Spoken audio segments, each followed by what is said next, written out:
Hey guys, in this video, I'm going to show you exactly how to find a reputable supplier when selling on Amazon FBA or even just creating any e-commerce product. If you're in the beginning stages of starting an Amazon FBA business, this video is going to be extremely helpful and prevent you from making some big mistakes that many people make. I'll take you through the Alibaba.com platform, what to look for when finding suppliers, and how to communicate with them to see the best results. Thank you to Alibaba.com for sponsoring this video. Let's get started. So after you've found a potential product that you want to sell on Amazon, now comes the difficult part of finding a manufacturer that can actually make that product for you. In my 4 years of selling on Amazon, this has been a hard but crucial step in the process that really lays the foundation for your whole business. You definitely don't want to skimp on this part because without a good supplier, it's going to be very hard to get a high quality product that performs well, gets good reviews, and sells well. So I'll actually be taking you through Alibaba.com. It's the platform that I use to find every single product that I've sold on Amazon so far. So let's first talk about overseas suppliers and domestic suppliers. So for overseas suppliers, one of the biggest pros is that you can get things at a much lower cost per unit. When you're doing Amazon FBA, this is extremely important, and that's why I think this is probably the most important thing. Another thing with overseas suppliers is that you can actually find vetted suppliers pretty easily. Yes, there are definitely suppliers overseas that are not that good, but with a little bit of due diligence, you can definitely find ones that work well for you. There's also going to be way more products from overseas because the majority of the big factories are going to be in other countries. Another pro is that a lot of these factories are going to have English-speaking representatives. These sales reps have actually studied English, and it makes talking to them actually quite easy. And another pro is that it just seems like everyone who does Amazon FBA is going to source their products from overseas. Now, there definitely are some cons of using overseas suppliers, and the first one is just the language and culture barriers. Different countries are going to have a different way of speaking or,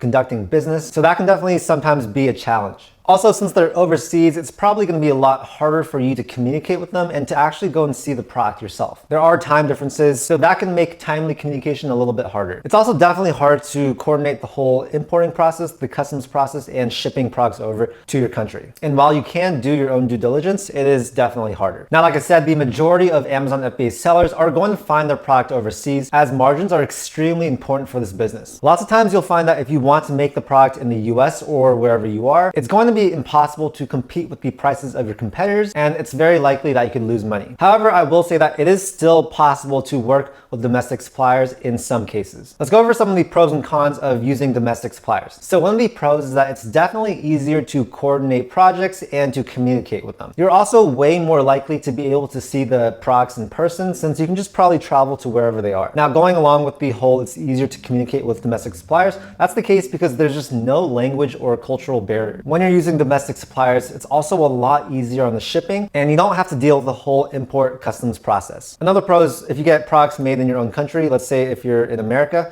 then you get to say that it's made in America. That definitely does have some positive quality associations with it. Now, some of the cons, and these are extremely big, but the price is usually a lot higher. And it's likely that there's just a lot fewer products made in factories wherever you are. So yeah, those two cons are usually big enough where most people are not going to choose to go with a domestic supplier. So yeah, since selling on Amazon is definitely price sensitive, that's why I recommend going with overseas suppliers. All my products that I sell are from overseas, and with platforms like Alibaba.com, it just is really simple. To me, that's the only viable solution to actually get a product that is priced competitively. Now, if you do have some type of invention with no other competitors, that's when it might be okay to use domestic suppliers. But yeah, for most of you guys, I feel like you're going to be private labeling, so that's why it's important to get the best price from overseas. So now I'm going to take you through Alibaba.com and show you how I was able to find amazing suppliers for my own products. But first, I wanted to share with you guys a really exciting event that is perfect if you're looking to find new products or suppliers to work with. Every year, Alibaba.com hosts the March Expo, which runs from March 1st to March 31st. I personally have attended this event in the past, and I highly recommend it. It's basically an online trade show where you will be able to find new products,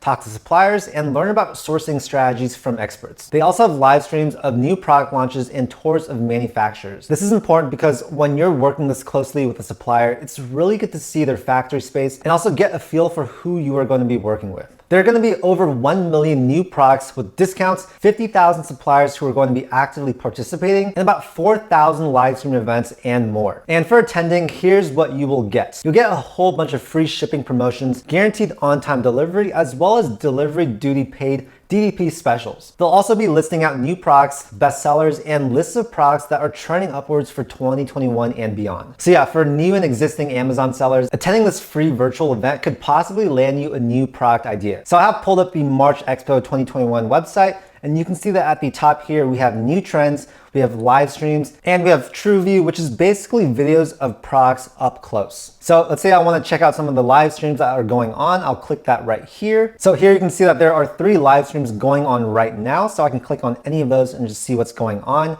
Or I can go look at the upcoming streams. These are going to be happening in the future, and they'll actually tell you what time they're going to be starting. So you can set yourself a reminder if you want. And then even down here, you have your replays. So these are live streams that have already happened. And you can just click on them and watch them if you want. There's another really cool thing called the March Expo Trend Hunter, which is basically the 2021 top trends. So if you've not yet found an item that you want to sell, then this can be a really great place to find things to sell. And basically here you have your live streams.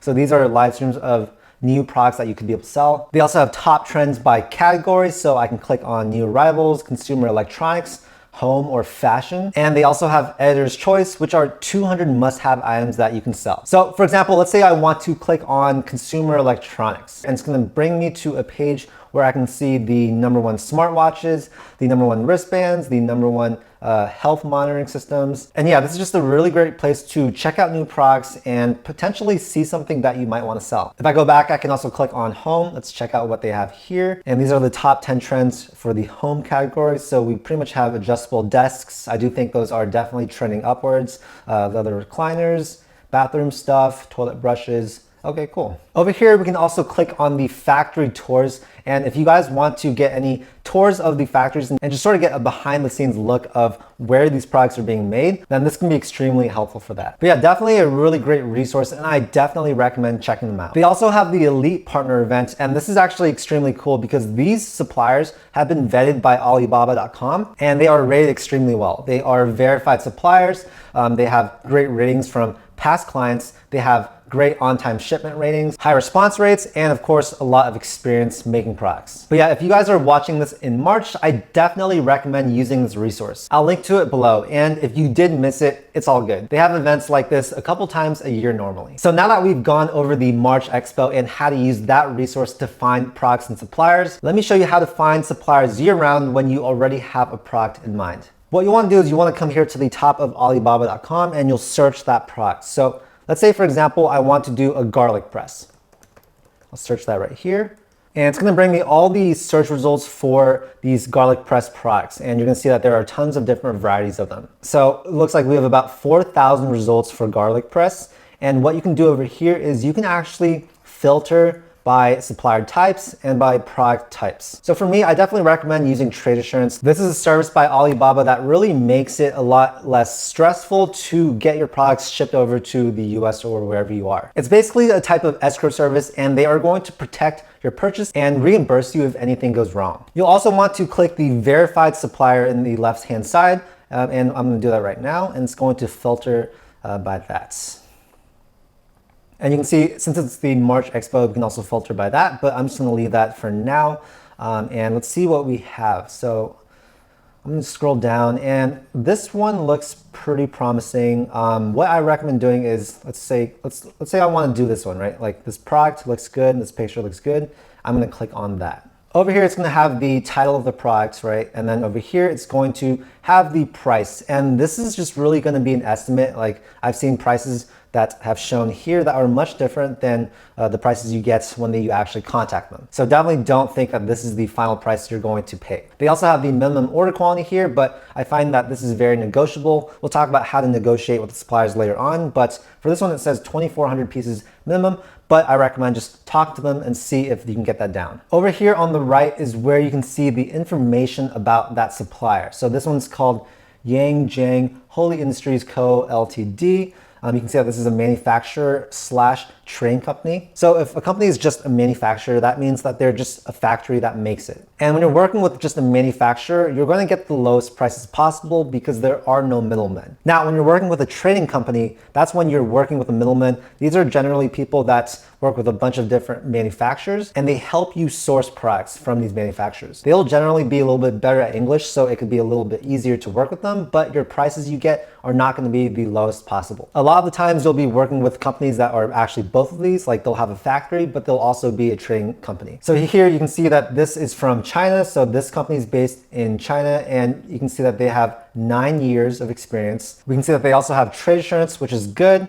This is their rating from past reviews. And also down here, you can see the average response time. I mean, ideally, you want that to be as low as possible because you want to work with a factory or supplier that is very good at communication. You can see that here, they've done about $20,000 plus through 19 transactions. And this is for the last 6 months. And then down here, you can see that they have 100% on-time delivery rate. So these are all things that you should be looking at when trying to determine what supplier to go with. If we scroll down, we can actually see the company highlights. So here we have the product details, and if you want to check out the company profile, you can click on that. And it's just going to tell you a little bit about this company. One thing I like to look at is the main markets. So you can see that about 42% of their exports are actually to North America. I generally also like to use suppliers that specialize in something. So this one specializes in kitchen knives and kitchenware. So that is good if you're trying to sell a product like the garlic press. And of course, you can see the different colors that they have, the different variants of this, and you can just make sure that the product looks good by looking at the image. Once you've looked through all this information, what I recommend doing is going back to that search page and just going through and finding a few products that you think you want to sell where the supplier does seem to be good. Then I recommend you guys going up here to contact supplier and clicking that right here. It's going to have you sign in, or if you don't yet have an account, you'll be asked to create one. So now that we've done that, I want to show you guys how I usually structure my opening message to suppliers. I have pulled up a little quick template that you guys can sort of use. I don't recommend using this exact template because, probably other people are going to see this video and use something very similar to this, but take a look at this thing and just see how I structure it. So for me, I like to say hi, whatever their name is. Then I say, my name is blank, and I am the sourcing or sales manager for our company. This is important because, at least for me, I don't want them to know that I am the owner of this company. I'd rather have them think that there's actually a sales team, and that makes the company a little bit more professional. Then I'll say something like, we are looking for a reliable and long-term supplier for our company and are interested in blank, the product name.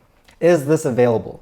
If so, could you get back to me with the following information? And you guys don't need to include all these, but these are some of the minimum things that I think most people are going to want to know. So first, we have the minimum order quantity and the price per unit. To keep your quotes from different suppliers comparable, I just ask for the FOB price, which is the free onboard price. This means that the supplier is including in the price the cost to actually ship the products on land to the port. There's also the EXW price, and this is the price of just making the products, and then you have to actually pay for the shipping from their factory to the port. I'll also ask for more photos of the product if there aren't enough on their product page. I'll see if they can actually customize the product, and this is going to depend on what you want to do. I'll ask for their production time and capacity, and also how much it costs to get a sample made and shipped over. Then I end with, thank you so much. I look forward to hearing from you soon. Now, you're not going to get all your questions answered in the first email, so there are also some other really important questions that you want to ask your suppliers. For example, you want to ask about the payment terms.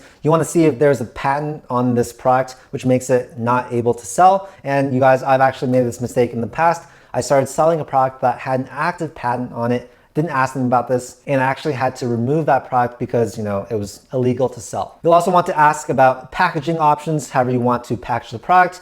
Can they label it for you? If they have any experience working with Amazon FBA sellers, because likely they will have to place these labels on your products for you. And there are some requirements with the sizing of the boxes that they ship. They can't be too big or else Amazon is going to penalize you. Like I mentioned earlier, you might want to ask about their EXW price or their FOB price. You also might want to ask about the closest closest shipping ports, their production timeline, how fast they can actually get products made. And guys, if you are getting a sample and actually paying for the shipping for that sample, a lot of the times you can ask them if they will refund that shipping fee or that sample fee if you make a bulk order. This will probably save you like $30 to $50. You can also ask them if they're a manufacturer or a trading company. You'll definitely want to ask if their minimum order quantity is negotiable, because a lot of the times they list a certain MOQ, but they will actually work with you on that. My trick for that is to say, hey, this is a test order. We want to test the market, and if it does well, then we will come back to you and place an even bigger order. Some products are going to be made from different materials, so you might want to see exactly what material they use for that product, and you want to negotiate between different suppliers. So I recommend you guys contact at least 2 or 3 suppliers, try and get 2 or 3 samples sent over to you. With that, you do have some type of leverage in negotiating for a better price per unit. But keep in mind that the price that they give you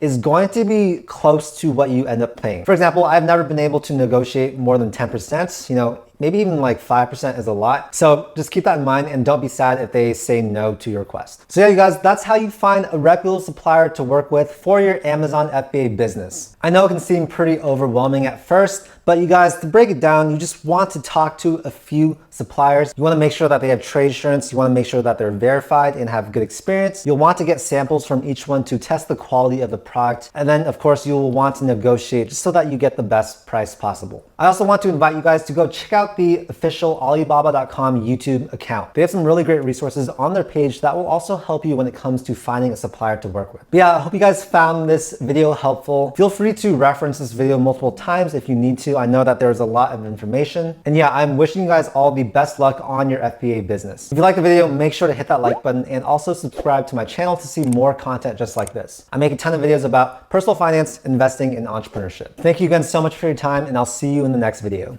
Peace.